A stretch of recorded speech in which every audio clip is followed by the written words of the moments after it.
Welcome to the Little Bit of Life podcast, the podcast that goes beyond the polished posts and into the heart of real stories.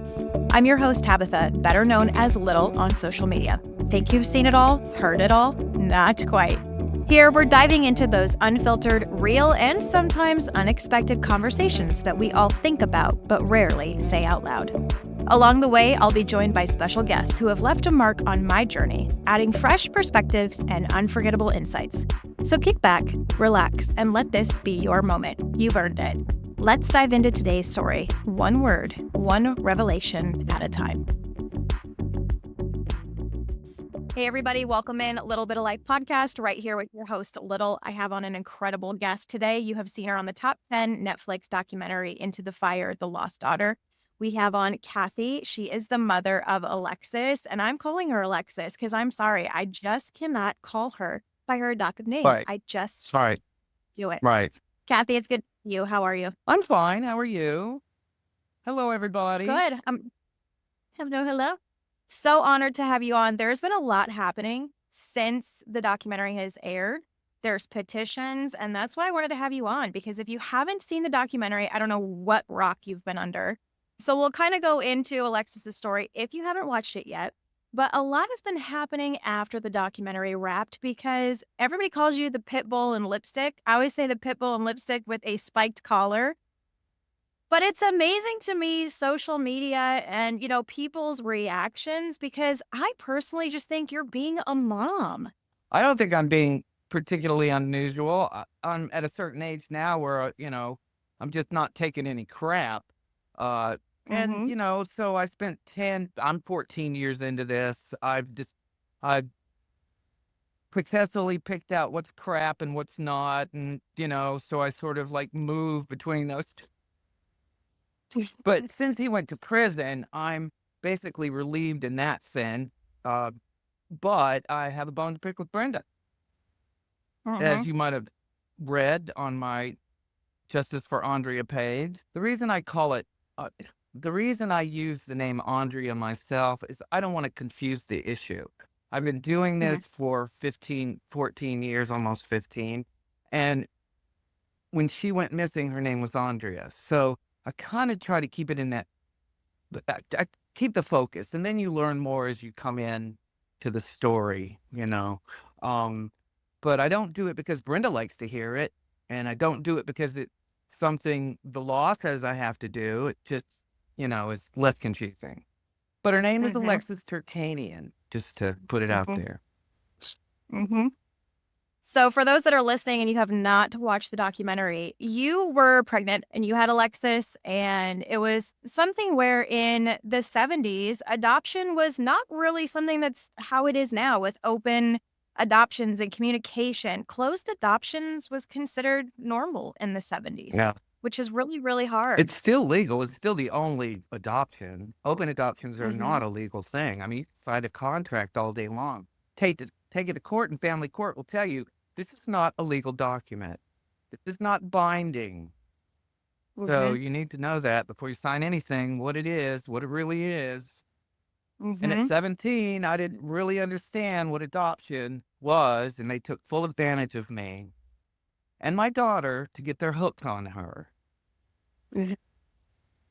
It's heartbreaking to watch and listen because you were promised that she was going to have this incredible life, and you were doing something so selfless as a mother to give her an incredible life. And that changed in 2010 when you received a letter from her adoption agency, thinking, as we all probably would, like, my daughter is searching and wanting to find me. And that was not what that letter entailed. Not at all. And I want to set the record straight.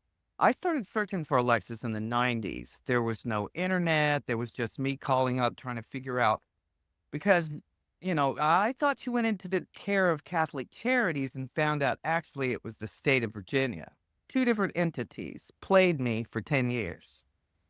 So by 2000, I just called up one of them. I can't remember which. I guess it was the state of Virginia, because by then I realized that's where all the records were. And I said, no more of these games. I'm not writing a non-identifying letter. I'm not doing any of that. Take my phone number, take my name. You tell me, and my address, and you tell her if she walks in that door, this is her mother. She wants to meet you.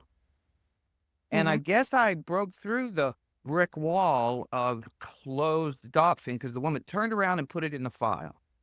And instead of my daughter walking through the door 10 years later, it was a detective.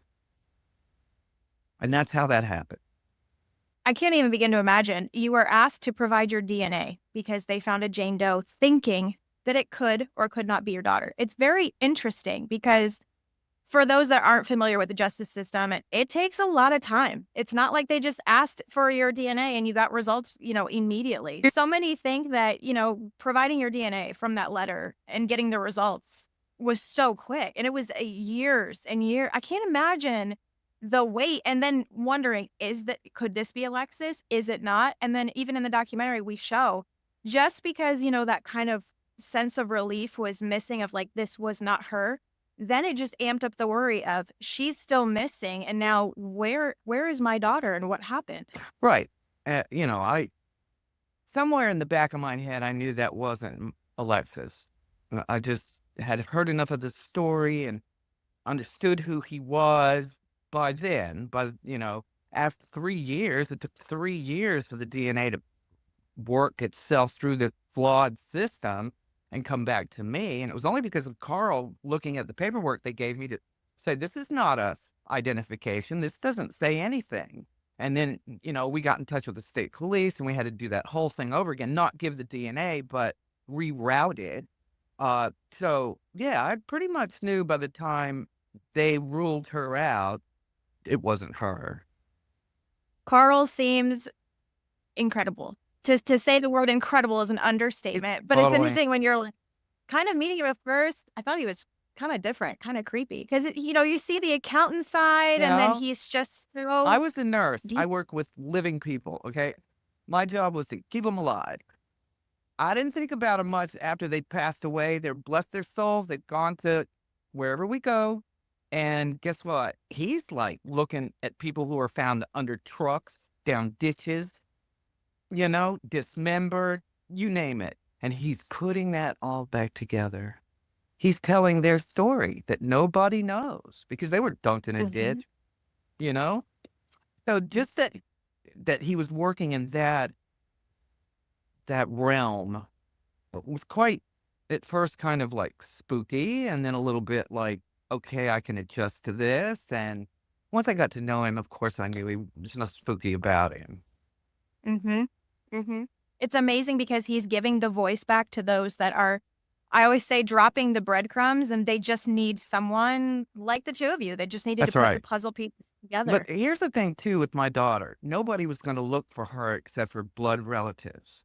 Blood relatives, the only person that was going to go look for her because he lived in such a rural area where everybody's kind of stay out of that person's business, stay out of that, but expect you to go to church because that's where the community Mhm. is. That's where community happens. And he went to church and people just turned a blind eye to it because it's very obvious. He was obviously stalking little kids at the church. So he really was in the middle of it, but in such a rural kind of area. I don't understand the mindset. It's just what it is, that nobody Mm. picked up the phone, called the police and said, hey, this kid's missing and this guy's a creep and he's got this history because they knew his history. So the adults really, on every level, school, CPS, the police, just failed her. I mean, she's right in their faces saying, please save me. That infuriates me. Mhm. I was born and raised and grew up about 2 hours from where all of this happened. No And it's kidding. something where I was raised with, my grandparents and being very active in the church and, my parents, my mom really being involved in the school system. Sure. And it was something even then of, like you said, if it didn't occur or happen within your four walls, people turn their heads to it.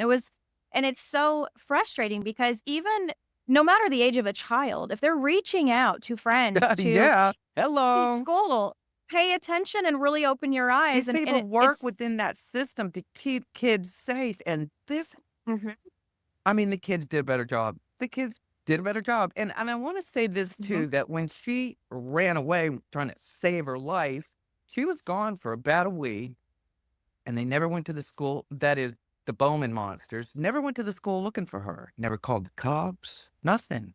She was just mhm. gone. And they knew she was gone and still alive because he hadn't killed her. And she knew about this all along. I mean, there's a lot about that I'm just not going to share right now, but she knew about this. Mm-hmm. And they were able to go to the church and get my daughter to recant. And I mean, you saw the documentary. But I'm sorry, go ahead. It's incredible to see how long this has been a fight for you, and it's different levels, right? And it's something where it's watching the kind of the entrance, I guess, of Facebook and social media, because I mean, Yes. even when I was growing up, you couldn't get a lot of answers. It was knocking on doors and like kind of trying to find on a map, and people move and people, Right. again, four walls of if it didn't happen to me, I don't want to be involved, Right. like hands Well, off. it's scary. But I feel like It's scary. This is scary stuff, you know? This Mhm. guy stalked little children and unsuspecting women and scary stuff. Mhm. Which brings me to the Freedom of Information Act, which is how you found a lot of Oh, yeah. information that I don't feel a lot of people realize. Like, this is there for you. You have the That's right, right. and that's the hardest part is you have a lot of rights. What was the process, or I would say the duration of time from the time you did the Freedom of Information Act to the time you actually started getting some information trickling in? Was that kind of a challenge? Well, see, I didn't do that right away. Right away, I kind of went into well, my mind just was like trying to figure out the internet because I just wasn't savvy in any of that, you know? And classmates occurred to me being out there. And I think I picked up on it because I picked up on Web Sleuth first. And then I picked up on classmates through that. And I decided kids go looking for each other. You know, Alexis was almost 40 years old.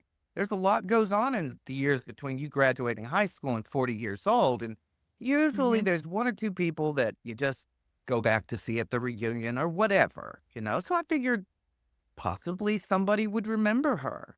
And I knew that there was one person who claimed she knew Alexis from the town, but she didn't really make clear how. And I figured it was school. So anyway, I started a classmates page for her, and I paid for the. It's a premium thing where you keep it open and everybody can see whatever you put it, that sort of thing. And Carl saw it first.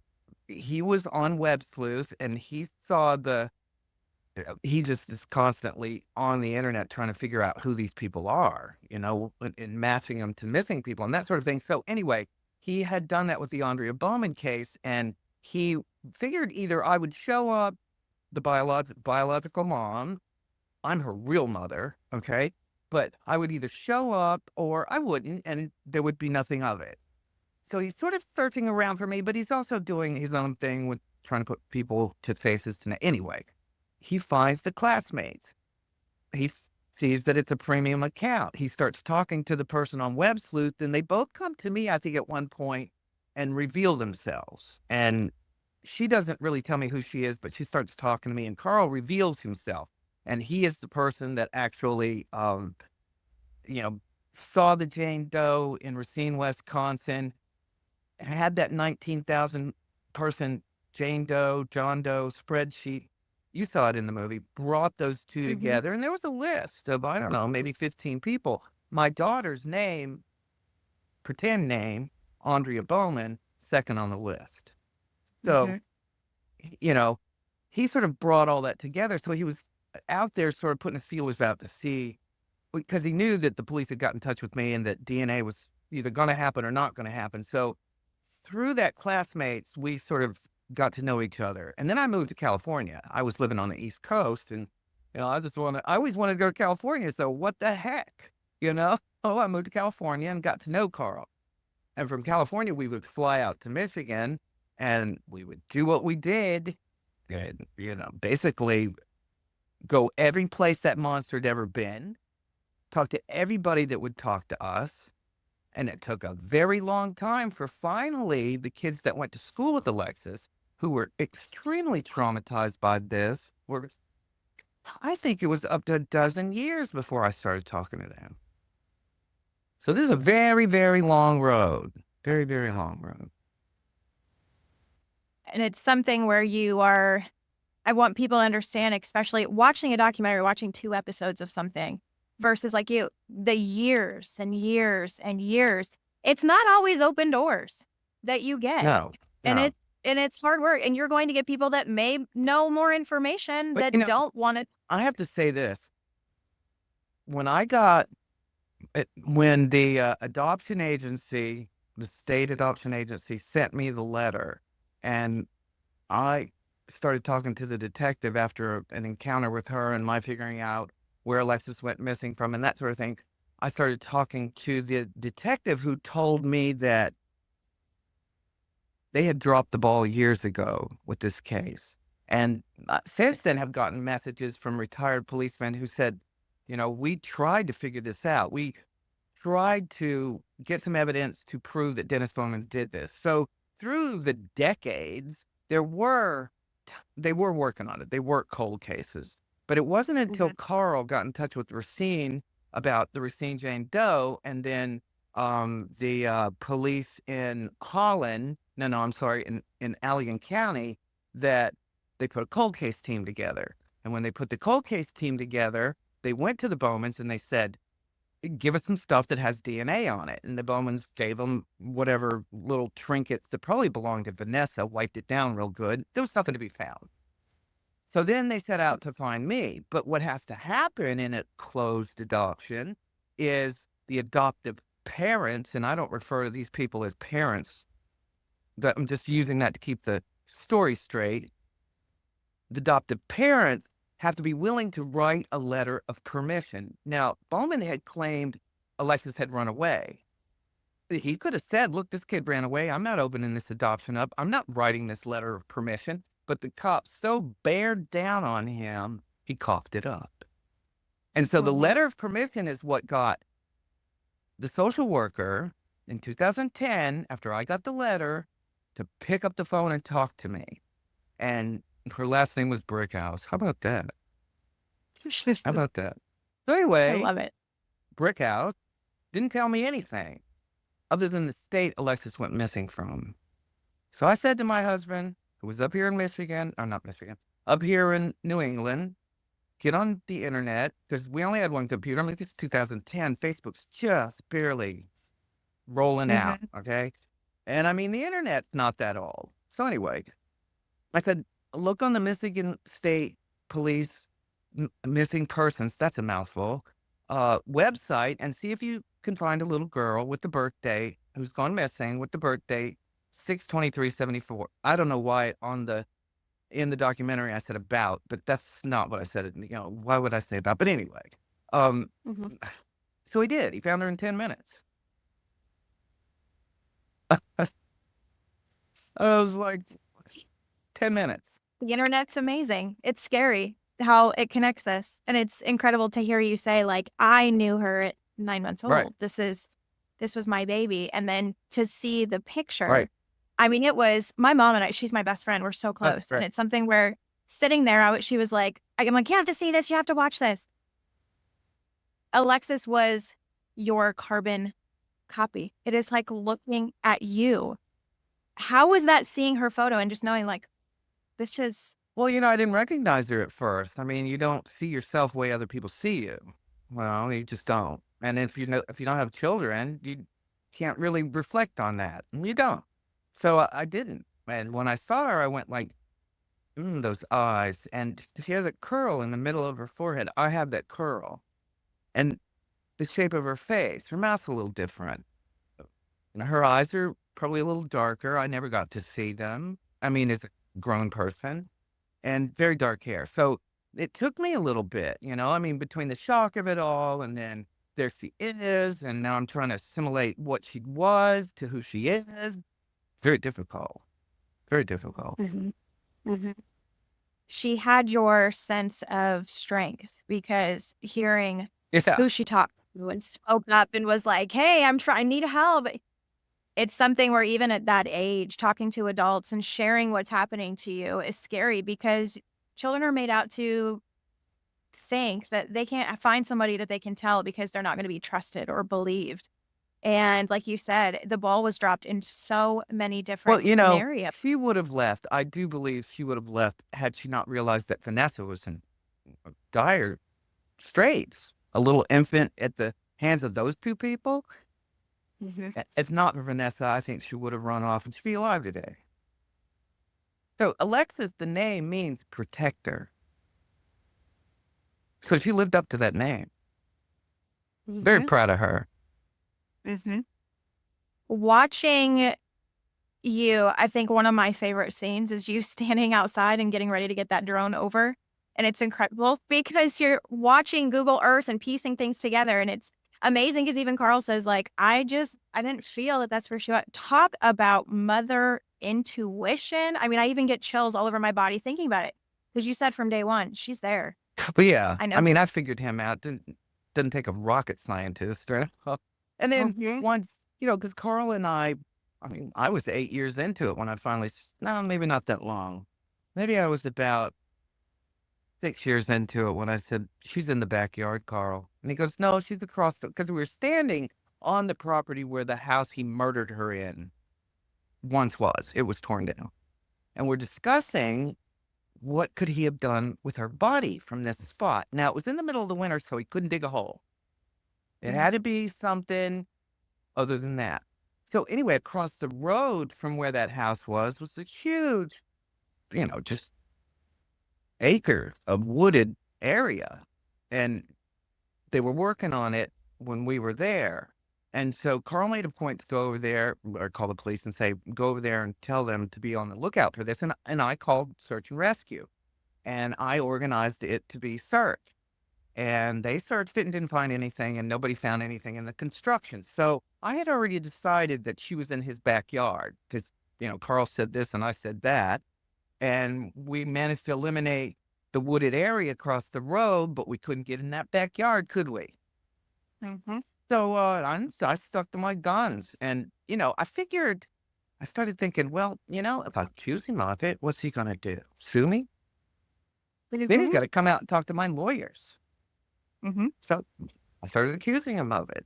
And, I had been looking at Google Earth maps for a decade, and they had changed several times. And there was an area right off his back porch that I said, that's it. I was wrong. So we're there at in Michigan, at the Missing in Michigan. And I went to meet not a bunch, but several women that lived in the town and were interested in the case. And none of the school people, none of those people uh, came. It was just, people from the town. But anyway, one of the women had lived around the corner from Bowman, where I call him the monster, but I'll use Bowman right now, where he murdered Alexis and was very intrigued by the case and went out by his house, went driving by his house. And she got in touch with me on a private message and she said, there is a shed in his backyard that has no windows. And I knew of the shed on the side of the house, but I didn't know about any shed in the backyard. So I said, Carl, we're driving out there tomorrow. I want to see this other shed. So when Mhm. I got out there and I saw that, I went, that's where she's at. And he's built that because he's going to dig her up. And sure enough, that's where she was at. There's so many weird red flags. I think one of the main ones for me, working obviously with so many that go missing, is the family moved right after she went missing. As a parent, who does that? Uh, not a parent, not parents to begin with. Mhm. We'll just start there and then, that sort of Mhm. tells what the story is. But what happened is he was in a frenzy after he killed my daughter and he started going after little kids. And Meta was one of them. And he was panicked he was going to get caught for Meta, and that's why they moved. Mhm. And now, did he take her body out there at that point? Well, I don't know. Probably. Yeah.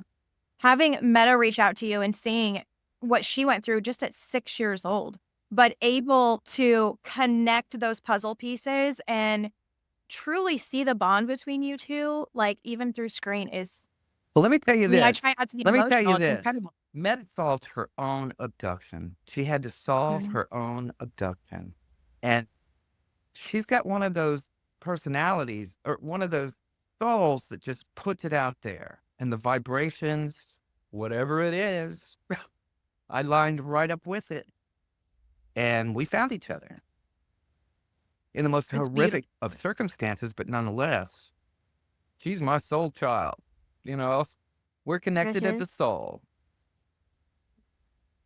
You did a lot too. I love the billboard. I mean, the more you watch the documentary, it's just like you you don't even have to have any more information. I mean, the billboard, the phone calls, and it's funny to see the opposite side. Some I people are want to like, clarify one thing "Why?" about the phone calls. I only called him once. I only called them once in the 10 years. One time, 4 times. One time, 4 times. They disconnected their phone the next week. What's that tell you? They Mhm. marched their stupid, no good, cells down to the police department. Why didn't they take that tape with them? Why didn't they do that? They didn't do that. I Mhm. never walked past their house except for what you see in the beginning of that documentary. After the sentencing and that piece of garbage Brenda gave me my daughter half of her ashes, I went straight out there. Mhm. And that's what you see. And that's the only time that ever happened. I didn't mark up and down. Mhm. I didn't write him a bunch of letters. I didn't call him a ton of times. It's interesting, though, that he would say that, huh? Now, where are all the letters? Where is it, Dennis? Mhm. He knew I was coming for him, and Yeah. he panicked. Mhm. So he has been sentenced, but for me, like that's why I want to have you on because there were two people in that home. There were two people that adopted her, and it's just disgusting. There's no other word. It's disgusting and revolting They that ab Brenda is. Here, honey, they abducted her via adoption. That's what they did. Mhm. Mhm. That's what they did. They took advantage of a system that don't give a crap about kids. Yep. But I bet they wish they'd never adopted my daughter, huh? Mhm. So you have a petition. It brings me to the petitions. There's two of them, and we've got a lot of people globally listen to this podcast. And if you have something in your heart that says, I want to do something that matters, this is it. Uh, You have two petitions right now. One is to receive the remaining half of your daughter's ashes. They're not hers, No, they're they're not. yours. They're not. They're not. And I think that this was concocted between the two of them. Okay? Mhm. This was concocted to hurt me and for the control. Like, can you believe that? How sick is that? You got to control the substance of someone even after you've cremated, chopped them up in pieces and cremated them. I could take her head off. Mhm. Mhm. And your other petition, which it's amazing you even have to fight for this because it just should be the right. It's to get the adoption annulled. The only person that can annul this adoption is my daughter. That's it. That's Virginia law. She's the only one. So if I can't get it one way, I'll go another way. I've done the lawyers, I've done the judges, I'm going to the governor. If I can't get it that way, I'll change the law. But Mhm. why stop? Why stop? I have had to come back from the ashes. Okay. They burned me down. I lived delusionally for 35 years that she got the best family ever was. They burned all that down. So this is the transformed me. And I'm out to help other kids. Can't do much for her, but I can help the kids that are here and shine a light on adoption is about making money, okay? And the Mhm. only reason that anybody does it is because there are desperate people there are desperate people who need a child. It's sad, breaks my heart for them, but that doesn't give them the right to go buy somebody else's kid. Doesn't Yeah. do it. It needs to be reckoned with. It needs to be all of the, people who have all of the credentials need to start pulling them out to save these kids instead of making a buck on them. It just infuriates me. I don't even make sense when I start talking about it. But I'm going to write a book, and that's going to make a lot of sense. Can't wait for that. It's something you say your daughter's case wasn't unsolved, it was That's, uninvestigated. I love that. I think that's so true. And for so many that are missing, especially with the age, it's something where if you reach a certain age, they become and forgotten. little And it's so girls, little sad. teenage girls in the eyes of the powers that be, see little teenage girls as troublemakers. And that's the way they saw Mhm. my little daughter, a troublemaker. angry because she was adopted. And the cops just gobble it up. And the school just gobble it up. And, it's infuriating. We pay taxes for that to exist. That's pretty outrageous. It's amazing. I won't even say his name on this podcast because I'm sorry. I mean, he doesn't deserve his name to be spoken here. And he is a monster. Yeah. Completely a monster. Yeah. To see the levels of covering, and it's something where I can't even begin to imagine with you. I don't believe a word that comes out of his mouth. No, he's a Nothing. liar. He's a total liar. Everything he said there, he's a liar.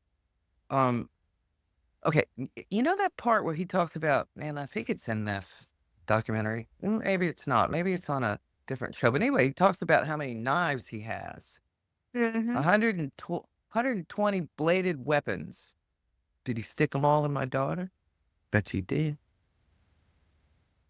I mean, he's lucky I'm not who I could have turned out to be.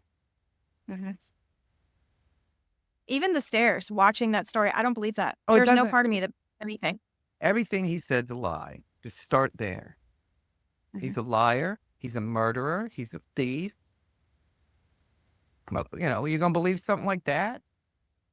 And Britta's all in for him. I think she definitely knows a lot more than she's let on. And it's, oh, this is my husband. I forgive you. How can you stay and support a partner? Somebody said to me, you can cut this out. You can cut this. Oh, you can leave it in. It's up to you. He was Brenda's first boyfriend, and he likely raped her. And that's what she didn't know anything other than him. So she called that love. Sad. Trauma bonding and sad.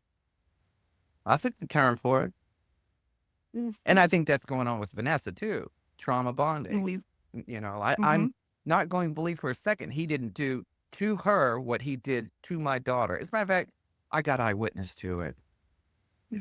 And there's other things that I found out about Brenda that are just, she needs to go to jail. And the thing about it, she would be in jail because the police and the DA said she belongs in jail. But with what they could charge her with, there was a statute of limitations, which had run out. So that's what we got for a system.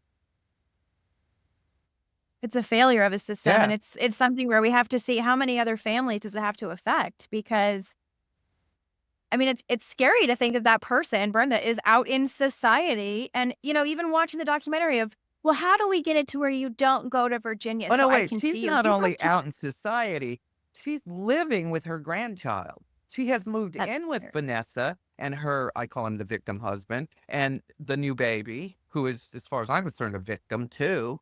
She's right in the middle of that, living there. And I could tell you stories about the way she treated Alexis. She should not be around any children. No. It's scary also to think of the system, the adoption system, because it's something where now, I mean, with social media and background check, how much detail are we really going into to see who are the adoptive parents? What household are those children going into? Well, see, the law is, and I just recently was told this. I guess I didn't realize it. I only could learn so much at one time, right? This didn't cross my path until recently. But when you adopt, if you come from, for instance, he was in the Navy. They went to San Diego, and then they went to Norfolk, Virginia. Norfolk, Virginia, he's not from there. He's from Michigan. So when you adopt from the state that you're living in, not where you're from. They don't look at that. They didn't look at that back then. Had they looked at that, they would have found out he was at high school, bragging that he raped his sister. He had a record, but the Navy let him expunge it to get in. Back in those days, in the 70s, they were bleeding. The military was bleeding people because of the Vietnam War. So in order to get people to come in, they let criminals come in. They let people who had Dennis Bowman's back. Yeah. And so once he was able to expunge it, he went to Virginia. Brenda's like, I got she's a delusional. She's just delusional, okay? She's got to have a baby, hook or crook, so they go adopt my daughter. And they didn't look into his history and mystery because it didn't matter. They don't look into my history. Why would they look into their history? They didn't even talk to me. It just Mm-hmm. infuriates me because I look back then and I realized I was railroaded. And they used Mm-hmm. my sick mother to do it. And right now, Catholic Charities brought in 300,000 illegal little children. They've just disappeared. Where are they? Yeah. You're not going to ever find out what's happening to them. Are they going to end up at Jane Doe, John Doe alongside the road? Is that what's going to happen to them? Are they Mm-hmm. going to be buried in somebody's backyard? The social services don't care. Okay, it costs tens of millions of dollars for the state to set up a social services, human services department. And the first thing they do is start trying to make that money back. And they use the courts to Mm-hmm. do it. They use the family courts to do it. And it's not rocket science, but people, by the time they're encountering this, are so in such turmoil, trying to get their families together. Yeah, I wasn't. I'm not. The damage is done. Look out for me. So he was sentenced in 2022, and brings me to my question: what's happened from that sentencing time to now? Because you're not done. Oh, well, what's happening is he's in a tier 3. I call it a nursing home prison. Okay. It's a Mhm. nice place. But he's not far from Norfolk, Virginia, where he killed Kathleen Doyle. And the thing about those two, they know how to work the system, right? So when he was taken to Virginia, he'd been charged for Kathleen, but he had not yet. Oh no, this is how it happened. They charged him for Kathleen in Michigan, and the Michigan worked on him to admit, what he did to my daughter. And I'm Mm-hmm. talking to the detectives at the time, and the detective said, we'll just charge him without a body. I said, no, you'll get the body. I didn't realize they were going to actually be able to get him. I just wanted to go dig up the backyard because that's where she was, but that wasn't the angle they wanted to take. They wanted to Mm-hmm. take the angle, we're going to trick him into admitting it. And I had told them that these two want to stay together. They do not want him going to Virginia, and they will do anything to make that happen. And the cops took that, and they worked it, and then they sent him back to Virginia. How about that stuff? Mm-hmm. Mm-hmm. I mean, I learned that community solves crimes. And in this case, it very much happened that way. Police take it to the DA, what evidence the community gives them, takes it to the DA, and the DA says either yay or nay. If the police don't catch you with a gun to that person's head and you kill them, they really, it's not on their side. They got to solve that crime. So Right. it really, they needed his confession, to make it work in court. And even then he was going to fight it. Even then he was going to plead not guilty. So they worked that clown right back to Virginia. Mm-hmm. And it's so hard for me because so many people say this is justice and there's answers. It's not. No, Your daughter's still gone forever. my little girl was brutally murdered. Brenda's in a household again with a little kid. You can't bring that child back. So there is no closure. She's lost forever. And look what the world's stuck with. Vanessa's having children. That's what the world's Mm. stuck with because they wouldn't do the right thing by my child. My little protector protected Vanessa. And Vanessa denies Alexis exists. She put it in writing. So, whatever. I feel for her kid. I just can't Yeah. imagine what kind of life that child's going to have. Tell you what Vanessa needs to do. She needs to do what the smiley face serial killer's daughter's doing and come on out. Come on Mm-hmm. out and start talking to us because you'll work through it. Mm-hmm. You were just a baby. Come on out. Don't put it on your child. But she moved Yeah. mama in, so I don't have a lot of hope for that. It's such trauma bonding and covering. And it's like, how long can you stay holed up in a cave? Because darkness can only stay dark for so long. Look, it's all out in the light now. And Vanessa, Mm-hmm. just prefers to be, well, I know she's working through stuff. I'm talking basically through Carl to her husband about her. But Vanessa can come to me. I'm not going Mm-hmm. to do anything to her. I might get a little angry, and she might get a little angry, and might cry, but she could come to me, but she won't do Hmm. it. And I have a little issue with that because she's moved her mother in, and she's moved her mother in, and her mother's influencing her, which keeps her stuck. Talking to me would unstick her.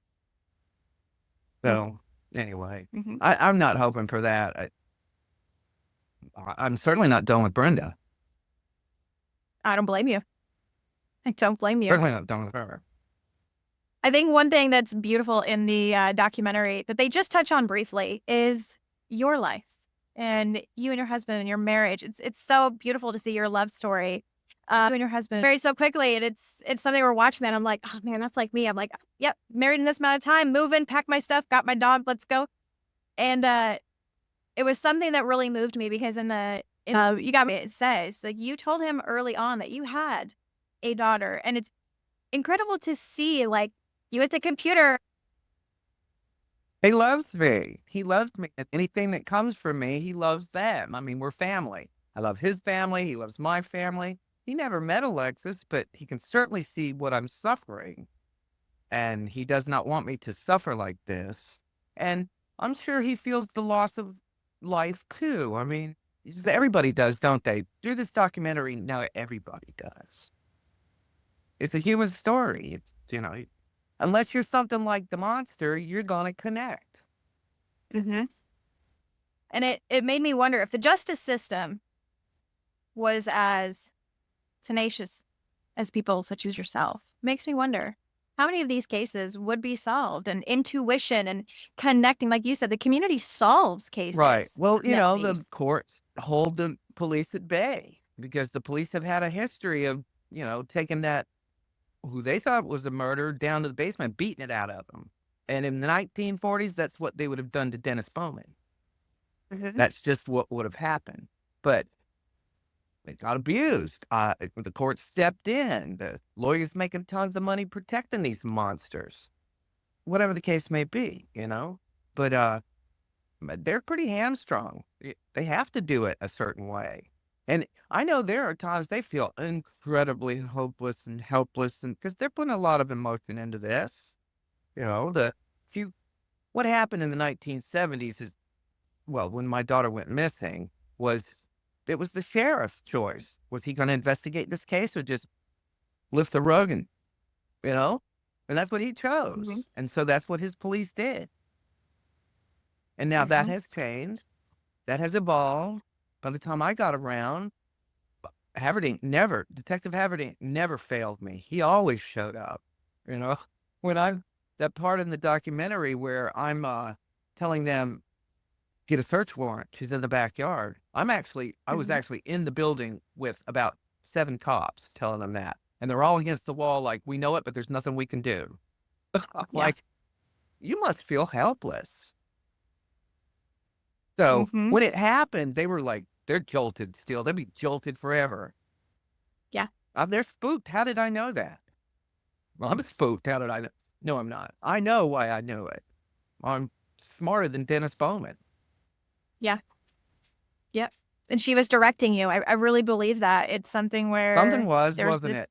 there's this Uh, bond and connection that never disappeared, and you just knew. yeah, as far as I'm concerned, he did it to me. I'm as close as you're going to get to her. Mhm. And I think should have come after looking for me like this. I don't think, had she found me and found out I was murdered and had the same circumstances, only it was my husband that murdered, I bet she'd go right to the wall for it. Mhm. Some people Mhm. just have that personality. And so I think that's crucial in our society of if we have an intuition and we have power behind us, power in numbers, we can be really loud. Yeah, I mean, look yeah, at you. You can be very loud with yeah, one yeah, person sure, sure. and follow that. And I think it's getting over that fear of I don't want to be connected to this because it's if you can help one family, look at the power Well, you have. DNA science actually wraps this up. I'm, the one that pushed for DNA to be available and for the police Mhm. to be aware of, but the science itself solves Kathleen Doyle's murder, you know, and what happened as far as my daughter's case goes. I didn't solve it. I just pushed until I got the results I wanted. And why not? I mean, what am I going to lose? What am I going to lose? He's going to lose if he did it. And guess what? He did it. So don't be It's afraid. infuriating. It's infuriating to me that he's sitting in our prison system being fed. And I mean, I think that's where my anger comes from. It's like from everything that probably we don't even know that's been done, Well, that he's done. there is the death penalty in Virginia, and he would be on death row now if Kathleen Doyle's father had survived, if he were alive when this happened, because he'd have fought for it. And there was just nobody there to fight for her in that way. And he was able to, I mean, I can't remember if this is in the documentary, and I don't think it is, but one of the first comments he made to John Smith, the detective in Norfolk, when he finally decided they had him cornered and there was no way out, first thing he said to him was, how can I get capital off the table? What do I have to do to get capital off the table? That's how he opened it up. And there's a show on, you don't have to have Hulu, but it's on Hulu, and it's the A&E Investigation Raw. And there's episode 19 of him being interrogated by John Smith and everything that happened. So if you ever feel like seeing, that interrogation, I think it's like maybe a 45-minute, show. We'll definitely be putting that in the bio description too, because I think we feel so connected because watching and hearing and reading all the comments, especially, the documentary, Into the Fire. So many people say like, wow, she did this, or wow, she went so far and did this. And it's like, to me, watching it, you're just being a mother. Yeah. That was it. Yeah. I mean, if this were my little sister, I would have done it for her. If this were my mother, if this were my best friend, if this, I can't feel the kind of love and, forcefulness I feel about this, but I would put my energy into it, and I would do what I could. And that's what I did with Meta. I put my energy into it and I did what I could. Yeah. Yep. Well, I will put all the information in the bio description. Everyone that's listening and watching this, you all know what to do. You need to share it. You guys also know I'm very protective of my guests. I don't allow the comments because I want you to have strength in numbers. I want you to be loud. And for me, sharing this and being the voice for other people means more than sharing a negative comment. We don't allow that here. Very protective, as we know. But I will put both the petitions in the bio description. Well, thank you. I appreciate it. We have strength in numbers and movement. And Cathy, I appreciate you coming on. Let me say one thing about the petitions. They're pinned. Yeah. They're pinned to the top of the page. It says featured. They're right beneath that word featured. You just scroll down very little. And yes, please sign. Easy. Please sign and share. Join the page. That'd be wonderful. Yes. Because I love you're giving us updates and you're bringing the heat for Brenda. It's go time. So I love it's justice for Aundria Bowman on Facebook. I don't mean to interrupt you. I just plug all that in. Everything will be in the link description. You guys can click it. The Facebook page, the petitions, even different, articles and things that you guys are starting to get nosy and getting loud. But Cathy, I really appreciate your time and coming on, because this is, every time you talk about it, still opening a wound because you did lose Alexis. And so we're all behind you. And I think you're such an incredible powerhouse of a woman. Well, I appreciate that. I think everybody is. I think everybody has this. This is not just on it to myself. It's just how the circumstances played out. I have a loud mouth. Well, we love it. We're all about loud mouths here, and we love it. And we'll support you 1,000,000%. So guys, you have even 2 seconds of time to scroll social media. I know y'all are checking Facebook for probably a notification that doesn't matter. Take that 2 seconds and sign a petition, because we're louder in numbers and we all have a loud mouth. So let's use it where it matters this time. Yay. Okay. Bye-bye. That's a wrap on today's episode. I hope you enjoyed our time together, and I want to thank you for sharing it with me and the guest. A huge thank you as well to our guests as well as possible sponsors, because we're stronger together, louder as one, and truly connected like a family.